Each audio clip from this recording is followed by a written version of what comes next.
Ladies and gentlemen, this is the Bama Standard, your number one source for Alabama football and Alabama legends. We're streaming live right now on Facebook, YouTube, Twitter, and Twitch.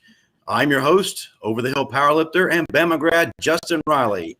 With me, as always, is an all-SEC linebacker, two-time author, and when Ric Flair said to be the man, woo, you got to beat the man. He is that man, Marvin Constant. Hey, it's a pleasure as always. Yes, sir. And tonight, Stephen S. Smith cannot join us. He is in the middle of his show. Steve Brown may be with us, but right now he is partying up in the Bahamas for his birthday, so he'll probably pop in a little bit later.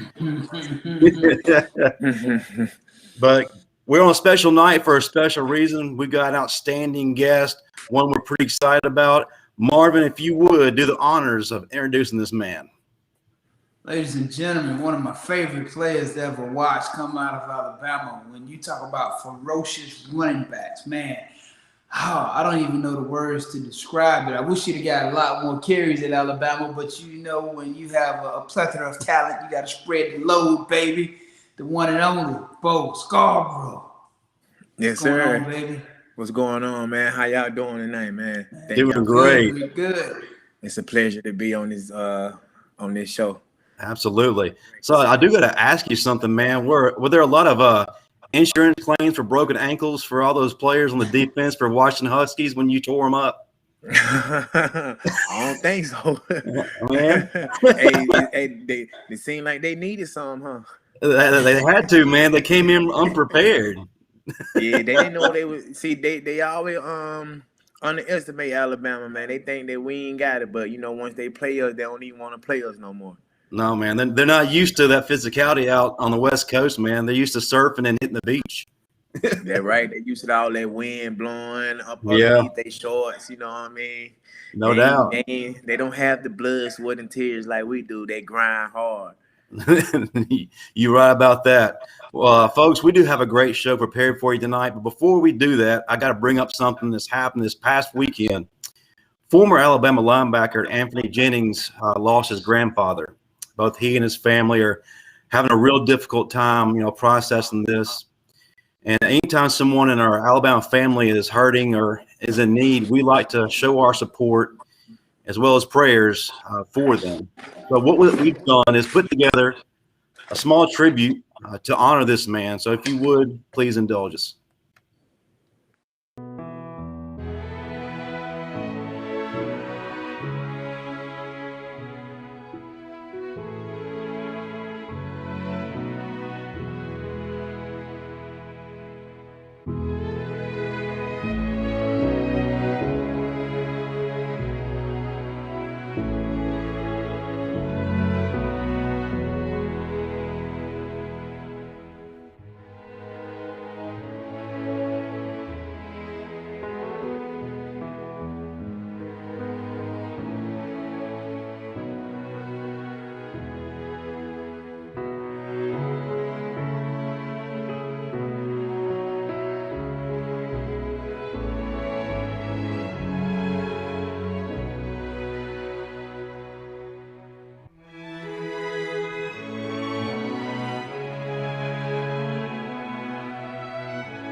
So to Anthony and his family, we offer that to you.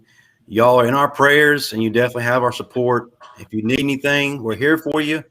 I definitely understand what you're going through. I lost my grandmother and uncle last few months, so I definitely understand how you feel. But, yes, our prayers are with you.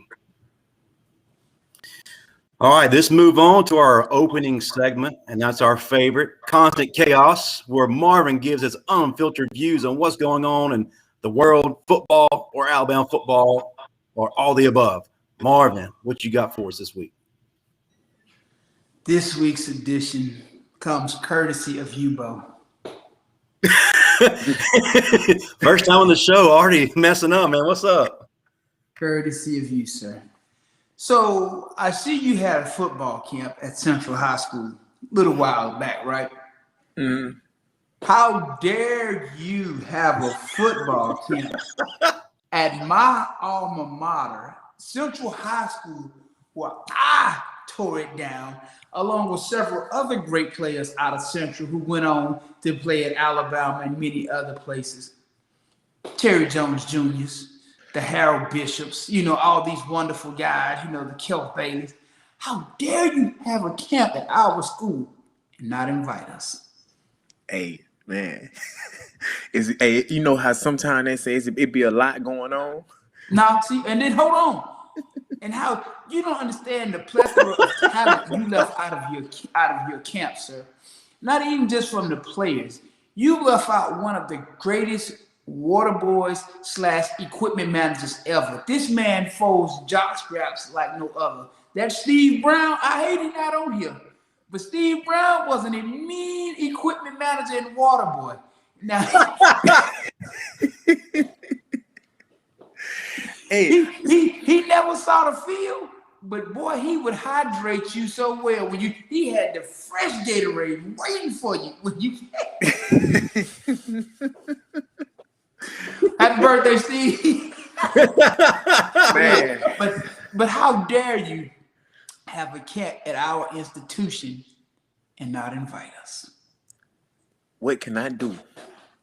I mean, we What all can wear I do? uniform. What can I do to make it up to you? Next time you have a camp, man, just give us a call. Listen, man. You're going to be the first one I let know. Matter of fact, No. I'm going to let you know when I'm setting it up so you can be the man. So the next time we do this show, you won't be on to me like that. I'm going to make sure you the first one know. I'm going to let you know before I let my agency know. How about that? The old heads like helping the kids too. We might have bad knees, but we can still get around. Said you're gonna be out there in walkers and hover rounds. Nobody said all that, Justin. You're going too far. All right. Hey, you see, hey, don't make no mistake. Hey, we still ripped up now. Okay. Right. And So, I'll be 42 next month now. Don't play with it now. Ooh, you hear? Big man on campus. No, I don't know about that now. But yeah, man. But next time you got a camp, man, yeah, let us know, man. Like I said, man, I was with Terry Jones Jr. You know TJ? Yeah, I know TJ. Oh, yeah, I know you know his daddy real well, probably. Oh, Big yeah. T. you can't go through Alabama. That's my guy right there. Yeah, see, that's all of us, Central High School grads, man. Hey man, we're gonna have something in the making, man. Next year it's gonna be a 3-day camp where it's gonna only be 1 day of football, and then like I'm gonna do the bounce house, on that Saturday bounce house, water stuff, slip and slide. Then that Sunday, I'm gonna get into fellowship, with the Lord, so they can get a little bit of both. You know what I'm saying? Then the year after that, it's gonna be a 5-day camp where we do financial advising, player personnel, then 1 day of football, then the bounce house, then I'm gonna end it with fellowship. Man, if you're doing personnel, I got the perfect person for you. You know Gerald Dixon? Yeah. That's my guy, man. See, he was just over here with us last week. Me, him, and T. Y'all be slipping on us, man. We here. Hey, you gotta connect me in, man. You gotta connect me in. Man, I'm telling you, I get my number from Justin, man. You'll be amazed at the guys who played at Alabama, man. You got Tony Dixon. He's an executive for Frito-Lay right now, running the whole Southeast region. He just won a minute. You got Kelf Bailey, another executive. Man, so many guys played at Alabama that are executives running large companies right now. But nobody ever want to talk about that because all they ever want to talk about is the football. But when you look at that aspect of it, man, there's so many people in powerful positions that played at Alabama. Oh yeah, we can get the thing on the road then. Have it big for the kids, man. Yeah, you talking about financial literacy. You talking about preparing for interviews, all of the above, man. That's what Tony and all those guys do because they regularly interview. They regularly, Chris Rogers do some of the same. Yeah, I know Chris too. Yeah. Hey, happy birthday! Hey, Steve. What? Steve, happy birthday. Listen, man, we were just talking about constant. Happy birthday, Steve. We was talking about conference Appreciate it, chaos. man. And I How was you talking. doing, brother? I'm doing And good. look, I was doing talking good. to Hey, Bo Marvin. about, huh? Marvin. Yeah, can you? Bo muscles bigger than yours. Hey, Steve. Hold on 1 second, though, Steve. Hey, it's We were Steve. He's not we were using talking baby about. oil either. Hold on, Justin. So we were talking about I Bo know. having his camp at Central and not inviting all the great Central grads that came out of Central. You know, and we were talking like, how you gonna leave out all these great players that played at Central? Me, TJ, the Kelf, everybody, and not to mention the greatest manager / towel boy ever, Steve Brown. Like,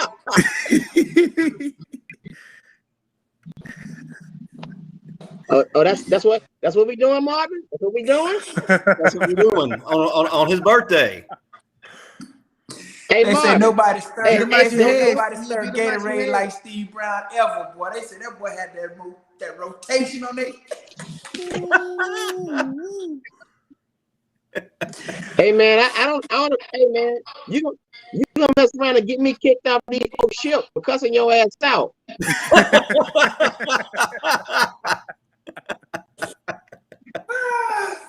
Hey, it's a pleasure to have you, brother. Hey man, they already gave me a warning for walking through the hallway naked. Just once. Oh. Just once. Y'all know how I do. Y'all know how I do. Looking like a brown Tootsie Pop walking through the hallway. Wearing nothing but Stacey Adams. Man, with the Fruity Looms on. Yeah. So you've been to his Instagram page. Oh man. Hey, I do want to ask you about that camp, man. Bo, how you doing, man? I'm doing pretty good, man. Can't complain. Just rehabbing, training, staying in shape. I just got cleared from the doctors about a few weeks ago. That's what's So, up. I'm able to do everything 100% now.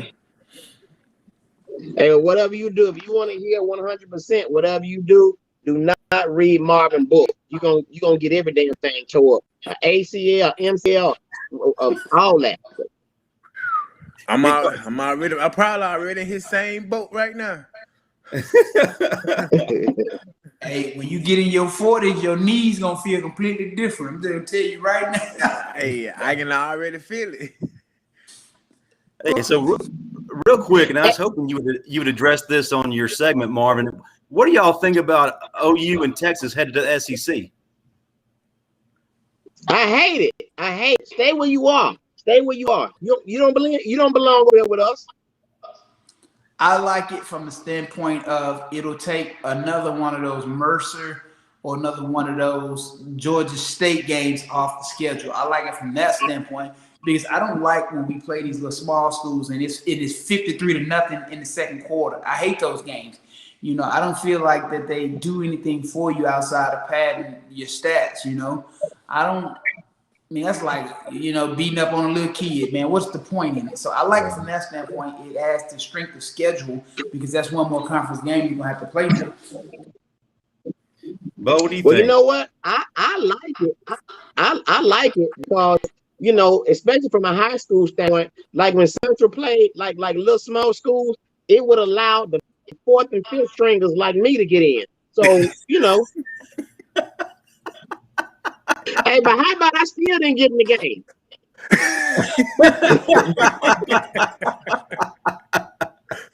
Oh man. Hey, can we just give back Missouri? Exactly.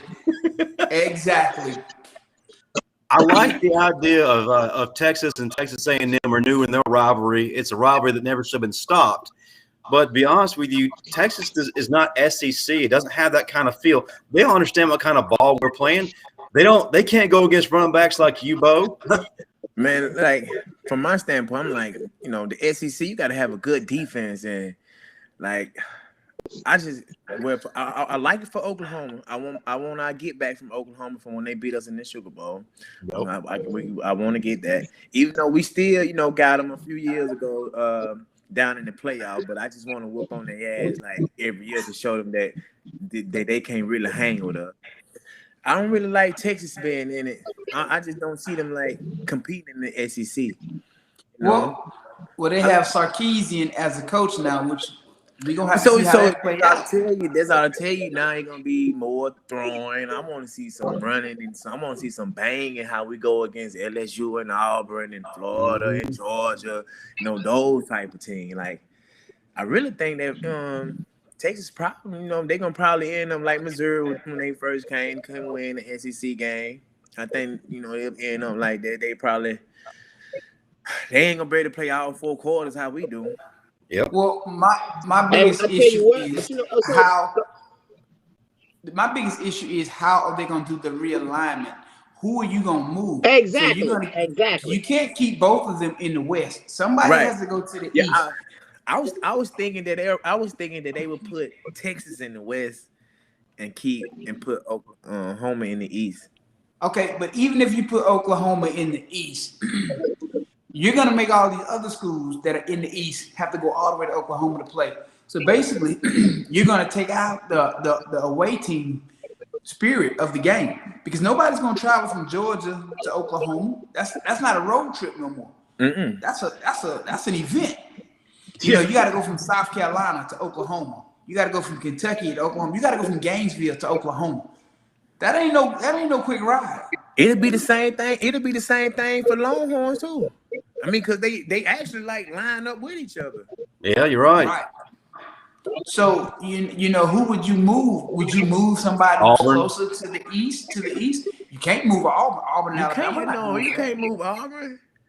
Well, they'll still play Alabama, but they're closer to Georgia. I mean, I just think if anybody's going to the East, it would be them because it makes more sense. No, Oklahoma, no, but I don't know. I nominate Mississippi State. Okay, I'll take that too. I deal with that. I agree with that. There are also talks of possibly Clemson and FSU doing the same thing. I think they fit better than Oklahoma and Texas. Being our homecoming. Hold on. You saying hold on. You saying Clemson and FSU moving to the SEC? There are talks of it. There's nothing solid yet, but they've already reached the SEC offices and approached them with it. You know what? Why don't everybody just move to the SEC? Damn. Come on now. This is ridiculous. It's ridiculous. And you know what, man? You know what? That y'all made a good point too. Like nobody's gonna go all the way to Texas just to see your team play. You're not gonna do it. Man, do you realize how mad my parents were to go all the way down to Greene County and I ain't getting the game? Come on, man. Don't nobody want to do that. Hold on now. You talking about Greene County now. Greene County what? Greene County what?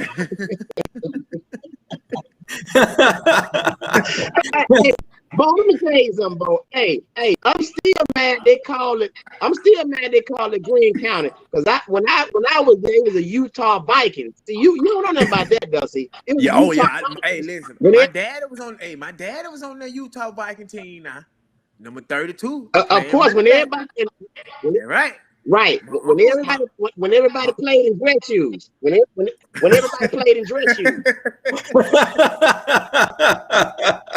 Hey, my uncle Michael Hunter was on that Utah Viking team too now.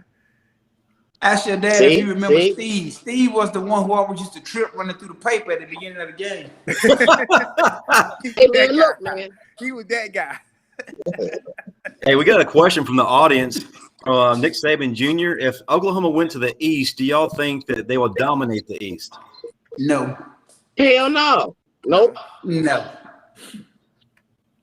You don't think so? Well, they don't have any defense, so yeah, you're right. No.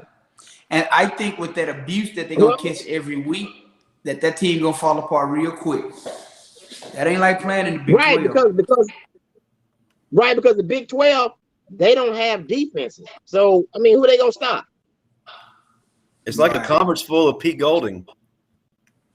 Yeah. I mean, Being honest though, the SEC isn't what it used to be either, and I'm looking forward to seeing the SEC return to a shell of its former self. Mm-hmm. So, like, Bo, I'm sure you grew up watching football. On a weekly basis, the running backs that I had to face. 1 week we facing Jamal Lewis and Travis Henry. The next week we facing Deuce McAllister. Then we facing James Johnson. Then we facing Rudy Cadillac, Ronnie Brown.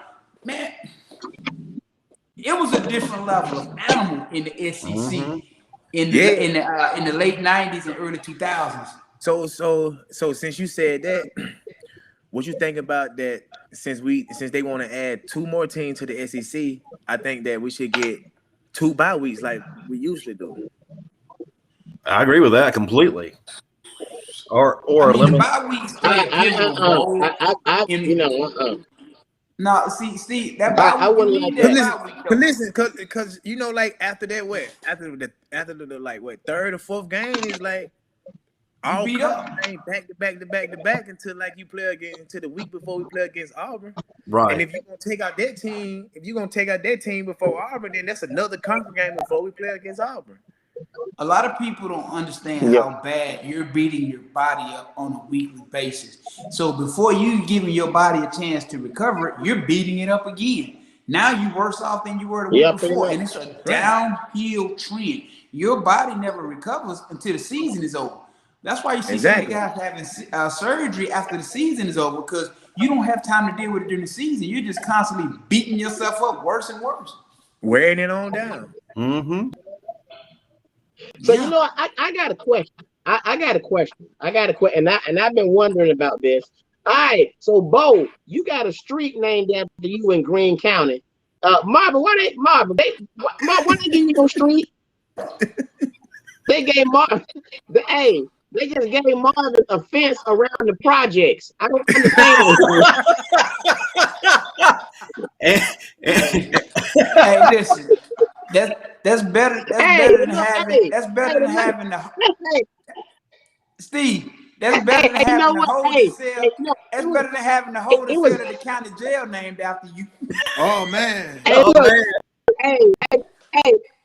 Hey, Justin. They gave you got a little gate. Everybody go in at the end of the project. The little gate, but it was broke, so the little arm be going down.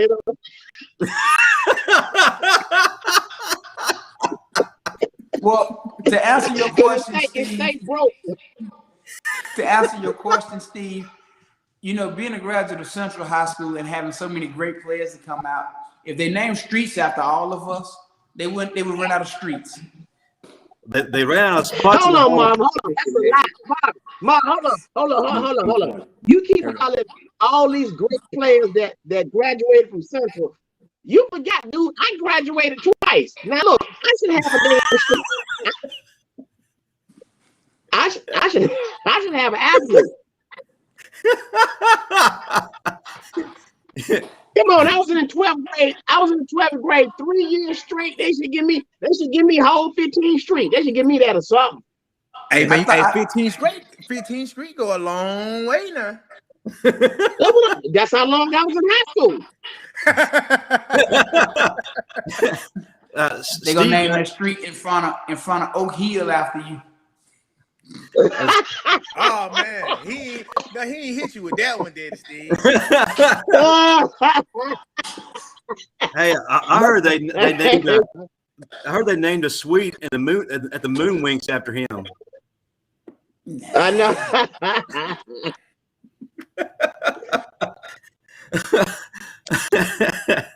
So let's go ahead and jump into it. We're here to honor you, Bo. So let's go ahead and get some questions done. When you come to play Alabama or running back, really, it really means something. We're running back. Not anyone can play that position here. What type of mindset does it take to play running back at Alabama? Hold on, before you answer that though. Why you got to interrupt every time? I would have wore your ass out. Don't even make that mistake, Bo. I caught you in that.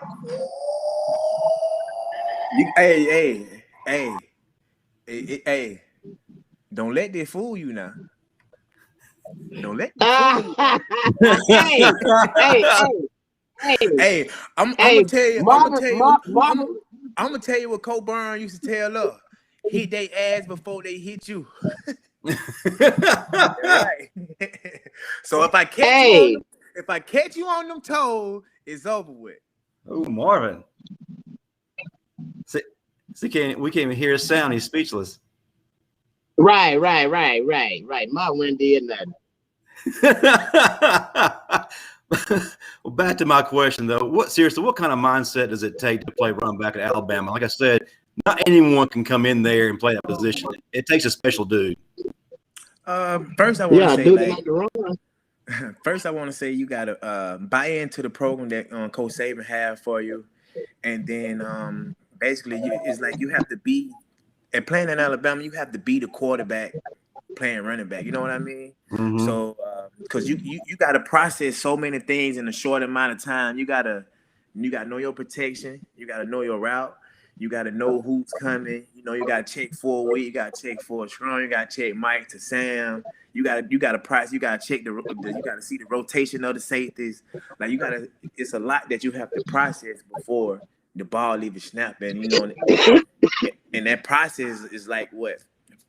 Point some seconds before the ball is snapped, especially like on a hurry up offense, you got so much to process. So I would say that you got to be mentally strong, and you got to know what you're doing when you're in the backfield. So you know, like everybody can't play that position because they can't process that much at one time. You know, opposed to playing receiver, you know, you're just trying to see what cover they in, cover 1, 2, 4, 5, 6, cloud. You know what I mean?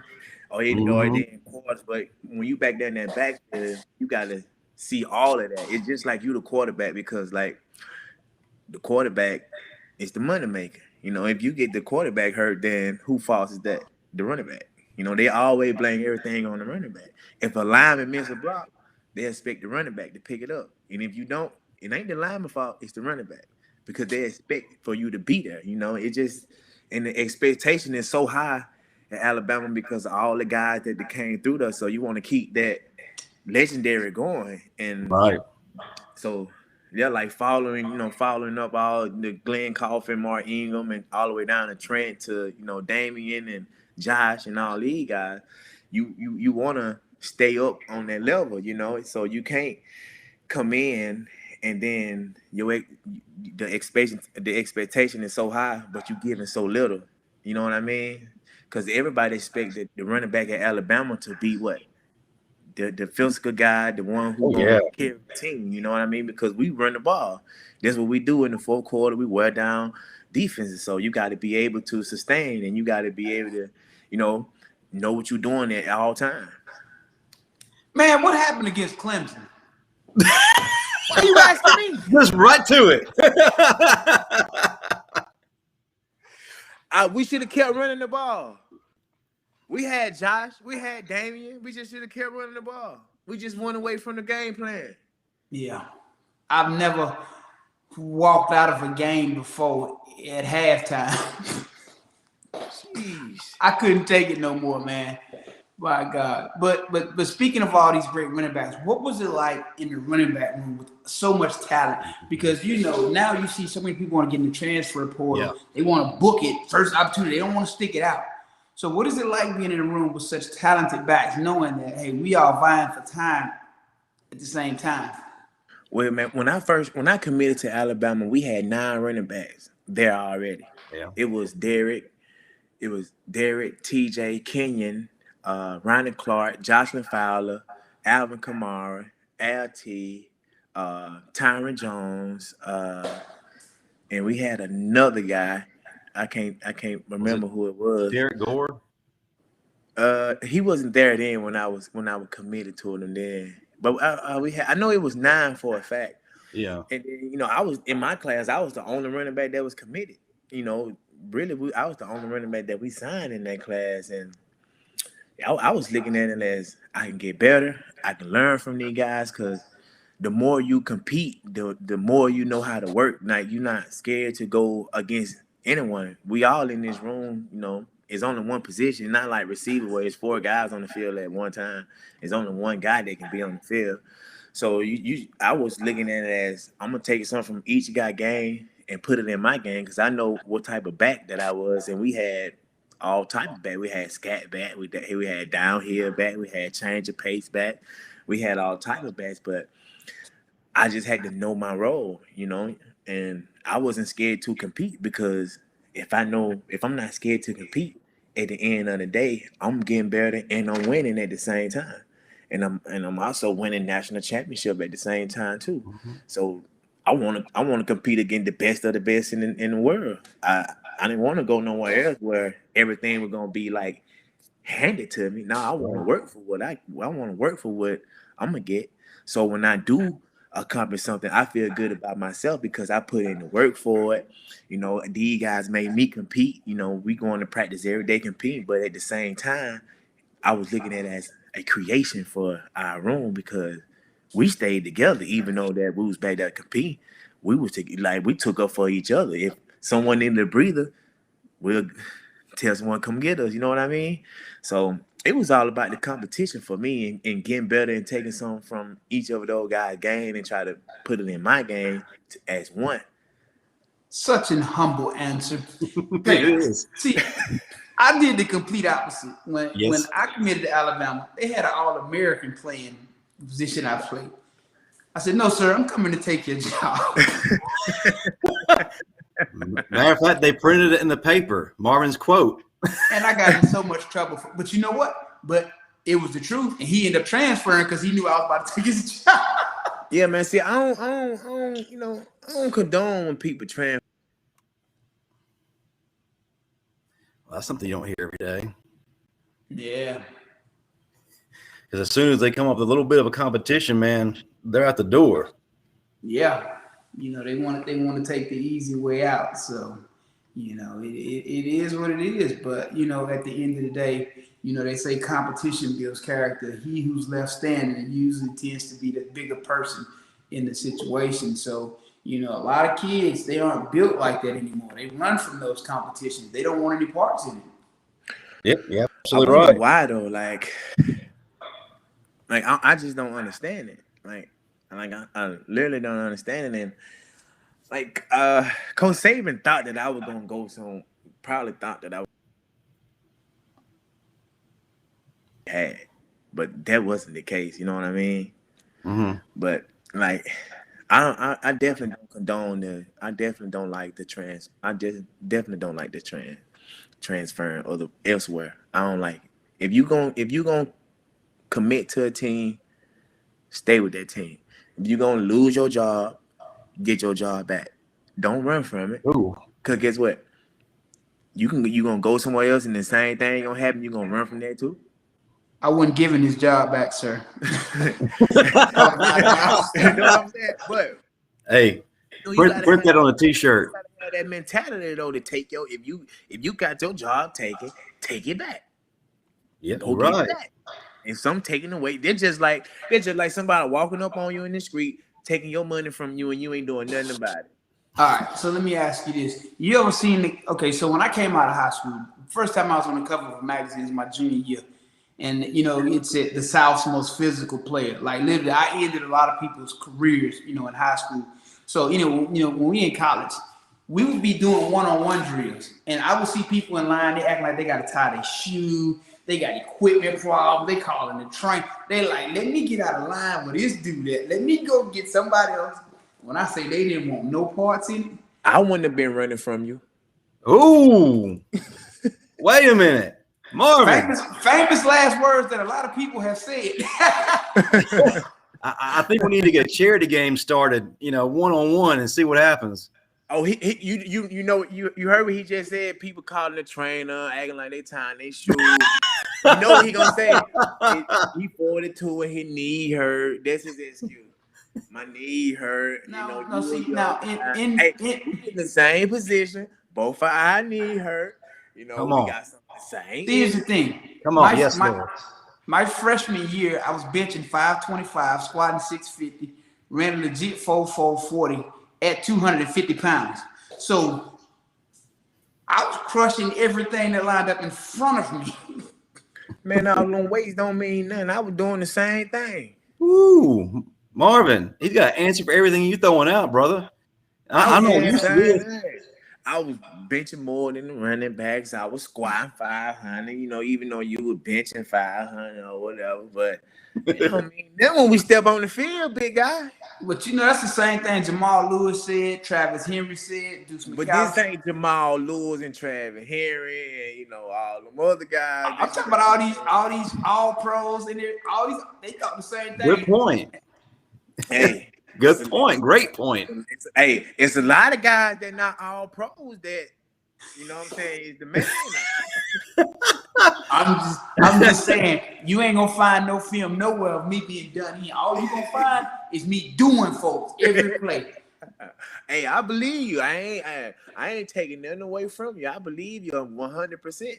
Yeah, that's probably why my shoulders feel like Jello right now too. Yeah. Hey, we got a question from the audience, Bo.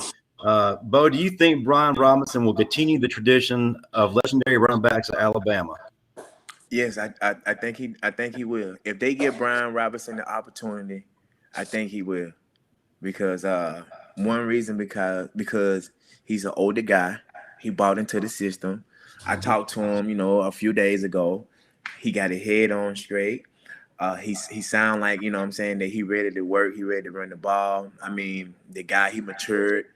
I think that, I think that he gonna carry the team this year. I think he gonna be one of the top running back this year. From me personally talking to him, because I known him for so long, he just sound like a totally different guy, totally mature. You know what I'm saying? He sound like he got everything together. He bought into the program, doing what Coach Saban say he do. He done graduated, so he don't have many classes to take. So I think all his focus is on football.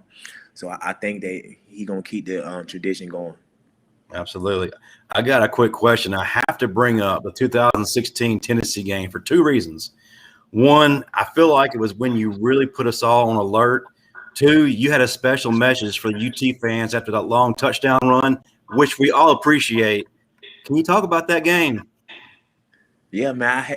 We had them A's in the glove. I had to show them, like, hey, you did. This the real Alabama. We got the A in the glove. You need to come to a winning. You need to be a fan of a winning team. Because we gonna be in the playoff and we gonna win the SEC, baby. We gonna win. But man, that was probably probably one of my most exciting games. I had 5 carries for 108, 105, something like that. He was good. It turned out pretty good. Even though that we was up by 40. Hey, it don't matter. It's Tennessee, man. So you saying even Justin would have been able to get in the game if he had dressed out? I'm not saying that. you know what? Hey, I would have been in the game. I would have been lead block. What I was. You know how Coach Saban is.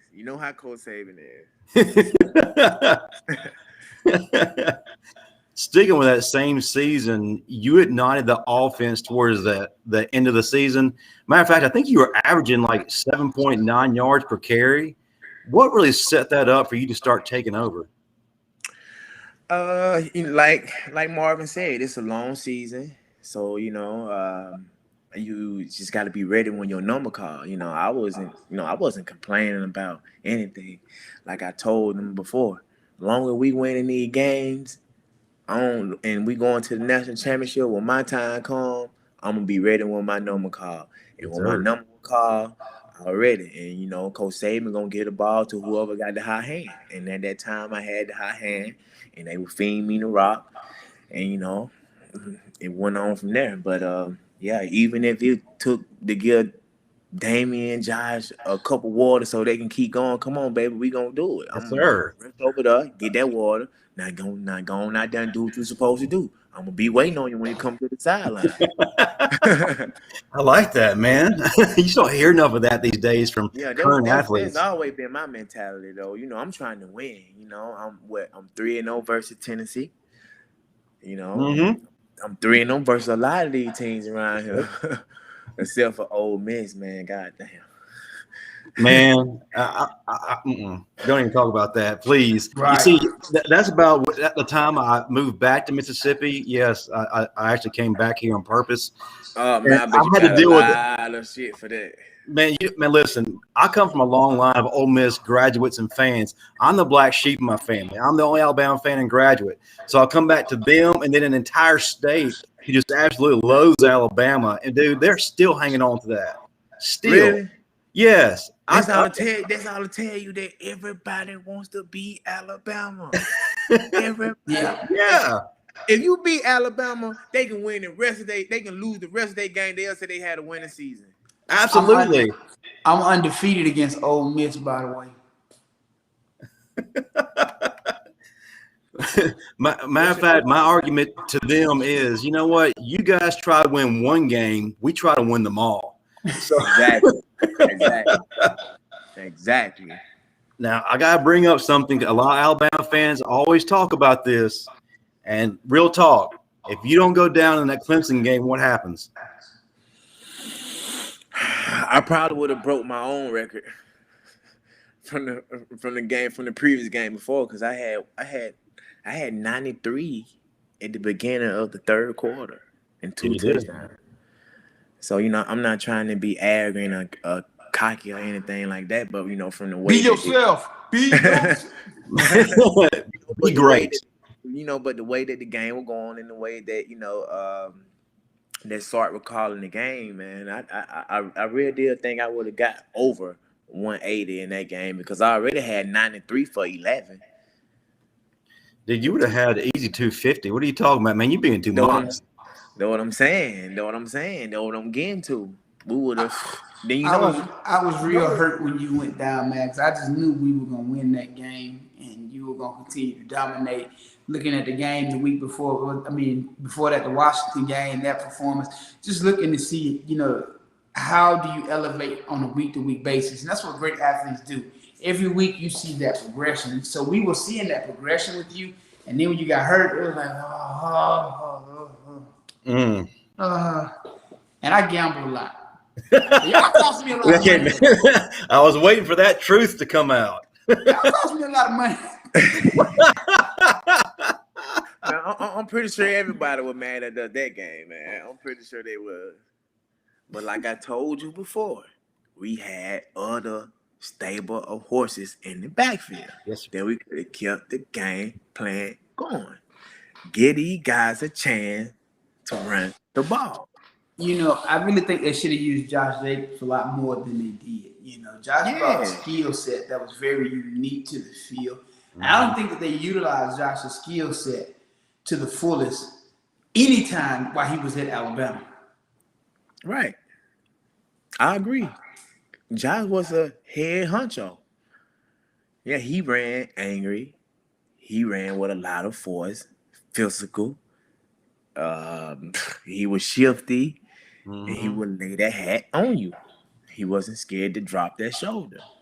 I look back and I think that, if I were the coach, I would have took the approach that Tennessee took when they were rotating every 2 plays, Jamal Lewis, Travis Henry, Travis Stevens. You talking about 3 first-round running back.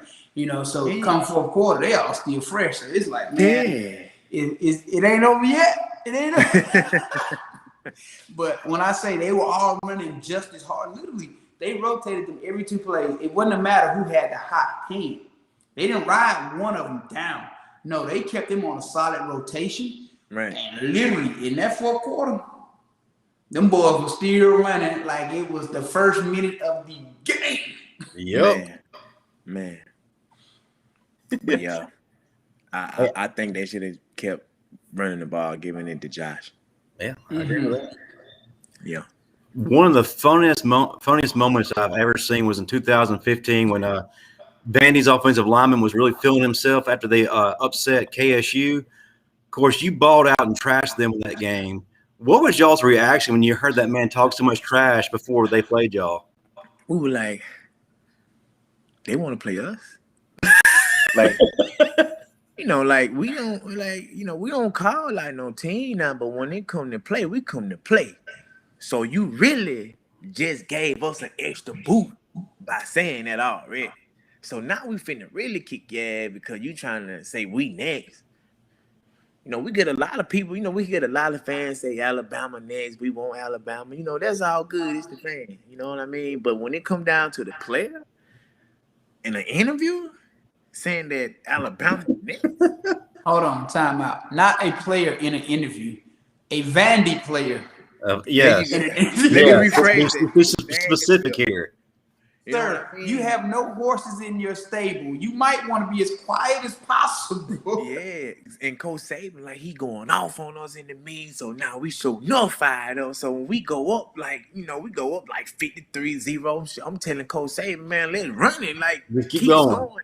Like, let's keep going. He hollering out, no, these guys have family. We got family too. Let's run up the score. I'm trying to score at 70 to 80. We gonna show them like, hey, y'all don't want to play up no more. Like I told you, that was our mentality when we still. Then y'all was at home and y'all ain't even score. So when we come your house, man, we gonna lay that hat. We gonna hit you hard, lay that hat on you, let you know, hey, y'all don't want to play up no more, man. Do what we do. Y'all don't do this every day. We do this every day. So, the one thing about playing at Vandy that most people don't know, I don't know if it's still like that or not. Do they still have that small locker room painted pink where the offense have to dress first and then the defense have to dress because everybody can't fit in there and it's painted pink? So, yeah, Vandy's visitor locker room was probably half the size of a regular locker room. So literally, offense would have to get dressed while defense is outside, and then we'd swap. And it was painted pink. Now it was all white when we was in there, but we did have to, how Coach Cock and what's his name, Josh Chapman. He was dealing with he was in the weight room at the time. Him and Mohead and all those. Kendall was my roommate in school. Yeah, that's my guy right there. I love Mohead. Man, they had to stretch us outside, So we out there on that hot turf and we ain't even fully dressed yet. Well, at least it's not pink anymore. But yeah, it used to be painted hot pink. I don't even want to say.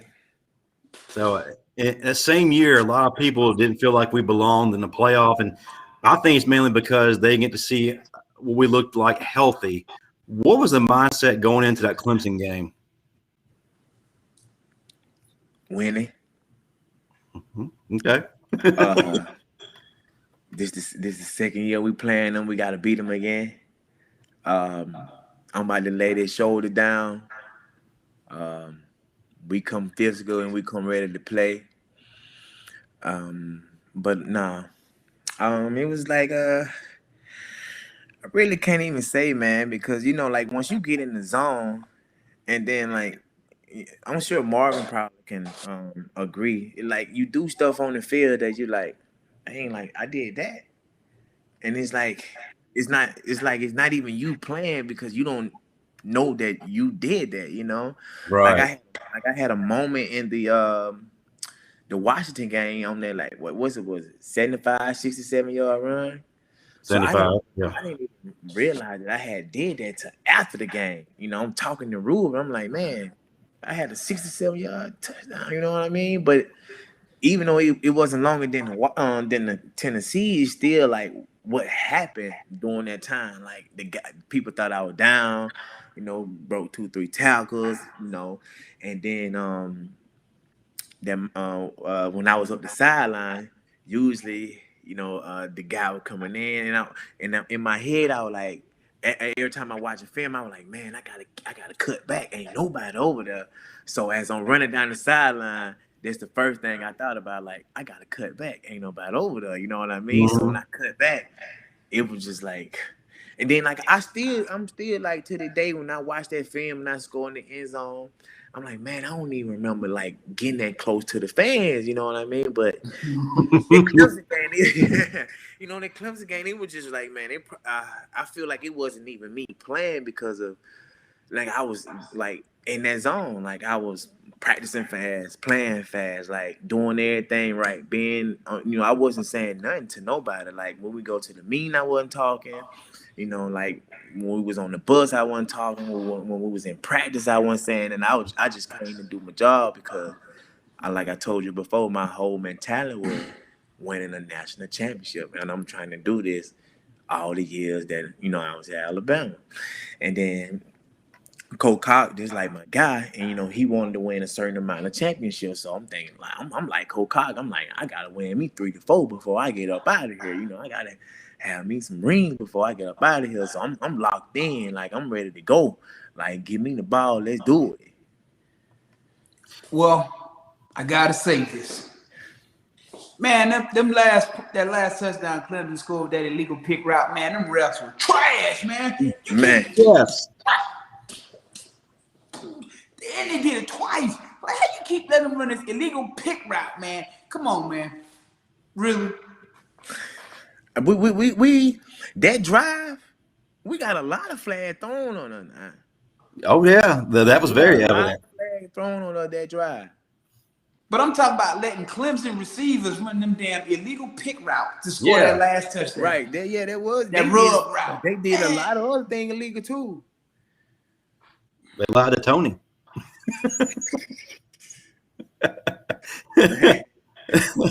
So I'd have to ask, what was your favorite championship? Your last or your first? My last. Because it was like when Tua got sacked, Coach Saban going crazy. Took over his head, so he get to shaking, he going crazy. I'm like, oh man, Coach Saban going crazy. We got sacked. These guys just kicked the field goal. So I'm like, shit, come on, Tua. You know what I'm saying? I already knew, like I tell everybody to this day, when Tua first stepped in Alabama, I'm like, this guy gonna be good. Because in practice, he seen 2 high safety split playing cover 2. He look at me like, hey, run down the seam for me. I look at him, I'm like, man, that ain't what I got. You know what I'm saying? And he like, nah, just run down the seam. I'm like, if I get in trouble, I'm blaming it on you. He like, I'll take you. Ball snap. Tell me why. Nobody on me. Wide open down the field. I catch the ball. They made that a play, turn it into a play. Now, what people don't know, that connection with Tua and Smitty, we had been running that play in practice for the whole season, doing 2 minutes. You know how we do 2 minutes at the end of practice? Same exact way. You know what I mean? I'm like, and I'm looking at it. I'm like, oh man, this is what we finna do. He finna throw it to Judah. I hope the safety go over there. You know what I mean? So when Tua looked the safety off, and he looked him off so beautifully though. And when he committed, I said, oh yeah. I said, oh yeah, we in the game. And man, it was just unbelievable because like we went overtime. Georgia gave us a game. It was a game. They gave us a game.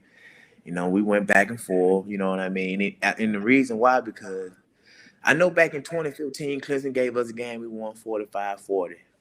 Was it 43-45? Which one was it? 45-40. 45-40. But this here just was something special for Tua to come in the second half. Haven't played the game before or the game before that. He got all that pressure up on him. Everybody expecting, everybody questioning Coach Saban why he's putting Tua in, you know what I'm saying?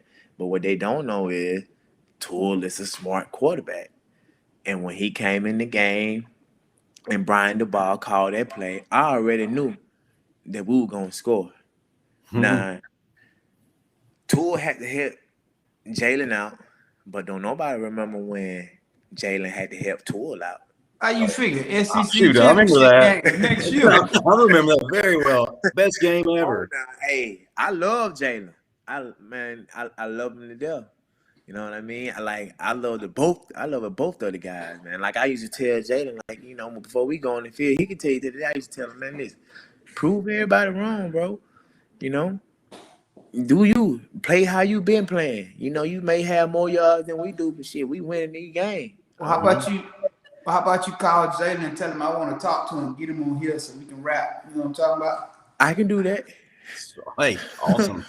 We'll I take can it. do that. Mm-hmm. We're getting close to the end of our show. If you would, man, tell us what was your favorite moment at Alabama?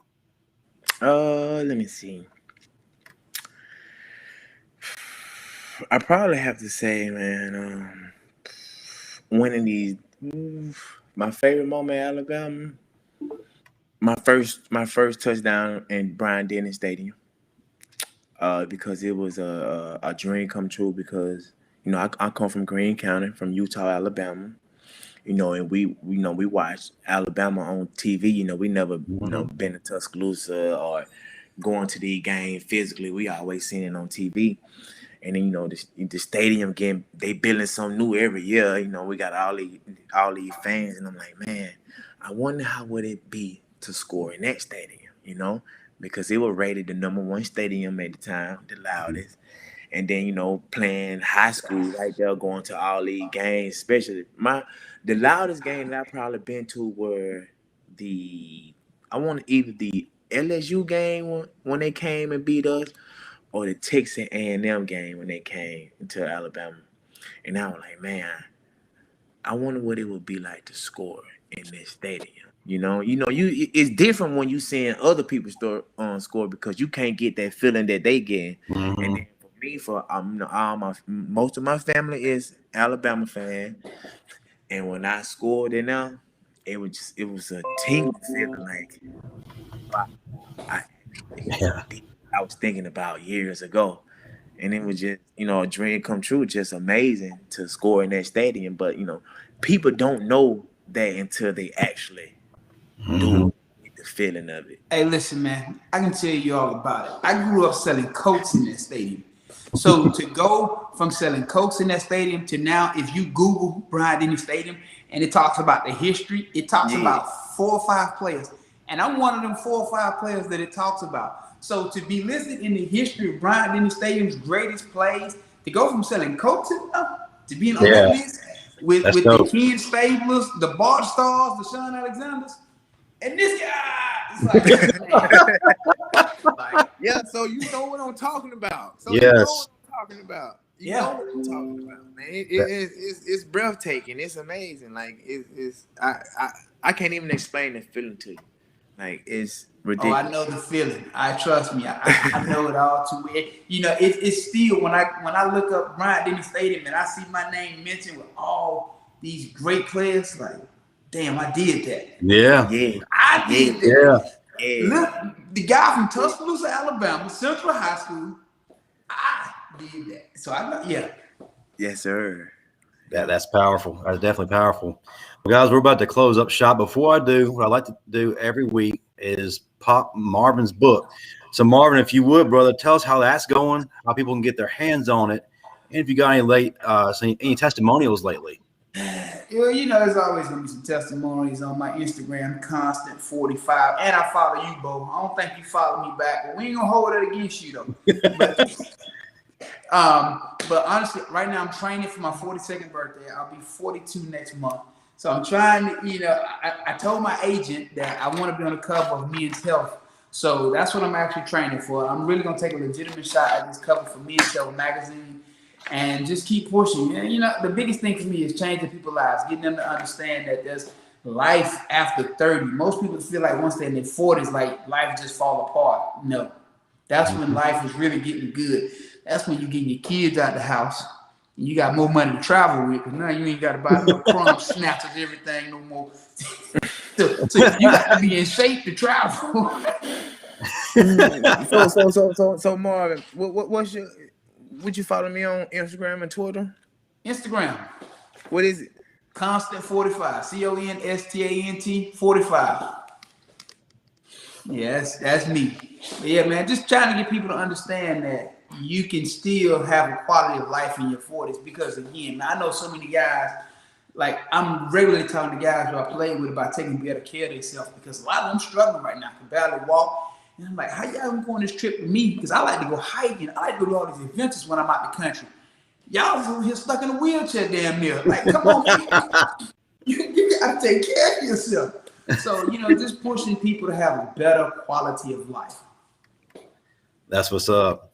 Just a quick reminder, guys, on Friday, the Stingray Scoop will be on the CTS where Stingray covers the week in sports. Steve Brown will be appearing live this weekend, the July 30th through August 1st at the Stardome. Tickets are very limited right now, so if you're going to get them, show up, show out. And today's his birthday. Tell him happy birthday when you see him.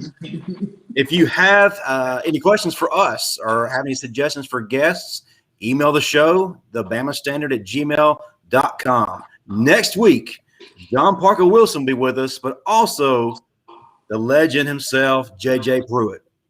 JJ gonna be back. Yeah. JJ's gonna be back. JJ's gonna be back. Hey man, you want to grab a copy of my book? Go to 40plusstrong.com. 40plusstrong.com. We here for it. And Bo, man, we greatly appreciate you chilling with us for a while.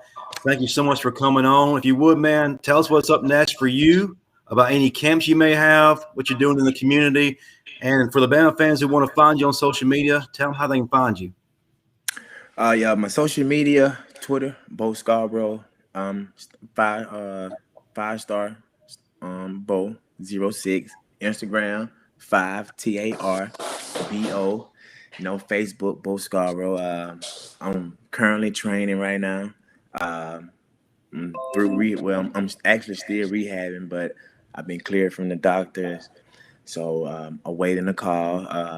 I'm also working on domestic violence in Tuscaloosa, Alabama, trying to come up with a program for that. Like I said before, my camp is next year gonna be 3 days, which Marvin will be there. he shamed you a little bit, huh? No, I'll be there. See, look, I can tell Bo a funny story. He don't even remember, but I just thought about it. I met you a few years ago. You probably don't even remember. Where? Me, you, and Six was at Compound.